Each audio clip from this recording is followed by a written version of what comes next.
tout le monde, enfin bonjour les balances surtout. Voici votre tirage donc des flammes jumelles pour 2018. Nous allons commencer avec la situation des masculins divins. Nous avons la Biamia, donc le masculin divin est très confiant. C'est la fée la Biamia de 100% confiance. Donc il est très très très confiant. Il sait où il va, il est dans son pouvoir inné, propre, magnifique, et il est très sûr de lui. Donc ça, c'est très bien. Il sait ce qu'il veut. Et donc, pareil pour le féminin divin, donc Rashia, c'est la fée aussi, une des 13 fées, et elle est le féminin divin, le fée du féminin divin. Donc, la situation pour l'amour, c'est très très bien parce que c'est la situation actuelle, c'est le féminin divin, elle est dans le féminin divin. Et elle danse sa danse. Donc très très bien. Une autre fée, une autre des 13 fées, Darian, et elle est là justement donc dans la position de comment elle voit l'autre. Donc le masculin divin voit le féminin divin dans sa créativité, dans son état suprême de la création du woman, du femme de l'utérus, de la créatrice. Et il la voit comme la créatrice. Et le féminin divin, elle voit le masculin divin, donc qui a besoin de faire un peu de nettoyage ancestral, donc père et mère, et de vraiment nettoyer ces choses qui ne lui servent pas. Donc il y a des choses peut-être qu'il ne voit pas lui-même et elle voit et elle aimerait qu'il les guérisse. Donc elle le voit comme qu'il ait besoin de guérir ces choses, mais comment dire, qu'elle veut l'aider à faire cela, qu'elle a un savoir que lui peut-être ne peut pas percevoir. Et là, c'est comment il voit la relation. Donc, c'est Pachacuti Inca, c'est le gardien du monde de dessus. Et lui, il est là justement pour... c'est comment il voit la relation. Donc, il voit que c'est une relation sacrée et céleste et pleine de lumière. Et vraiment, il le tient à un très, très haut niveau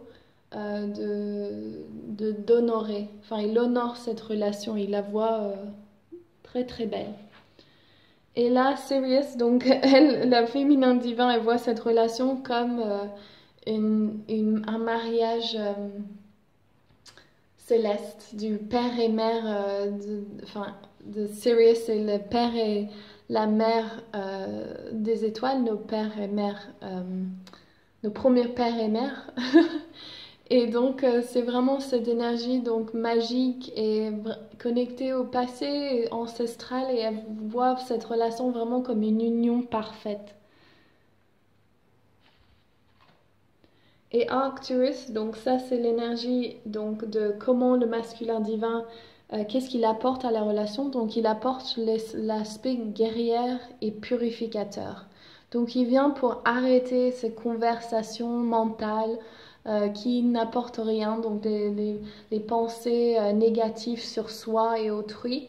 Et il est là pour purifier tout et pouvoir remettre en place ce qui est important, de ne pas trop perdre d'énergie dans les émotions du passé et vraiment bouger de l'avant avec une purification totale, une divine clearing, le nettoyage divin. Et le féminin divin, ce qu'elle apporte à la relation, c'est la fée Akasha, donc c'est vraiment le fait de pouvoir manifester et de se connecter donc justement au passé et de voir les choses qui se tiennent. Donc ça résonne beaucoup avec le jaguar. Elle voit qu'il y a des choses donc du passé avec les mémoires akashiques qu'il faut venir nettoyer, et que avant de pouvoir bouger de l'avant, il faut bien sûr nettoyer le passé. Et là, on voit par rapport à... C'est quoi le challenger? Donc, le challenger, c'est la fée Sophia. Donc, il y a beaucoup de fées, hein, je trouve. Combien là? 5 déjà. Et elle est là pour... Donc, le challenger du masculin divin, c'est peut-être... c'est des fois d'être assez doux et de comprendre le processus de l'autre sans trop juger ou d'être un peu trop directive et comment dire, en anglais, c'est harsh, donc c'est d'être dur avec l'autre. Donc il lui faut vraiment de revenir à la compassion et à l'amour inconditionnel. Et faire attention quand il perd ça pour lui et pour autrui. Ben, je vois plus pour l'autre, pour le féminin divin. Donc quand il est un peu trop dans le jugement. Et là, donc Isis pour le challenger pour le féminin divin. Et là, je vois vraiment, c'est par rapport à son pouvoir inné, c'est savoir que elle est la déesse all-encompassing, tout entière, et que il faut qu'elle honore qui elle est vraiment et qu'elle prenne cette place de déesse et qu'elle demande est-ce que ça c'est pour mon plus grand bien-être, pour moi ou mes enfants si elle a des enfants, et de vraiment regarder, de se regarder dans les yeux de Dieu, déesse, et pas de se critiquer.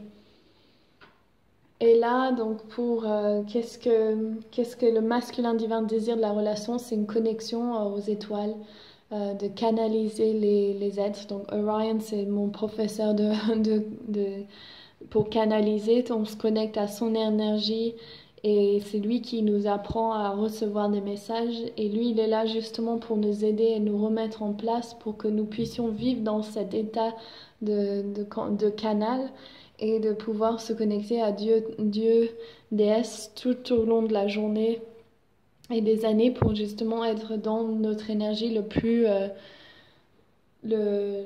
plus authentique. Et là, similaire, donc une autre constellation, c'est Andromeda. Et c'est le désir pour le féminin divin, pour le désir de la relation. Et c'est vraiment les technologies avancées. Donc c'est cette conscience suprême de cette galaxie qui est sans limite. Et de savoir qu'elle veut créer vraiment une relation d'une expansion totale. Et là, Meteoria, donc c'est pour l'union des dieux, c'est vraiment savoir changer de forme, de s'adapter, d'être les guerriers, de travailler vers un nouveau paradigme et de recevoir de la bienveillance totale,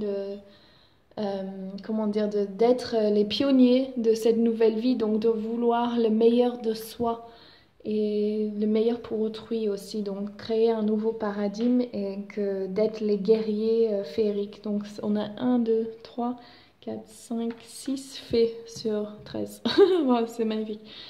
Ok, alors si vous aimez cette vidéo, n'oubliez pas de liker, de me laisser un commentaire et bien sûr de vous abonner à ma chaîne. Je vous fais plein de gros bisous pour 2018 et je vous retrouve bientôt. Ciao.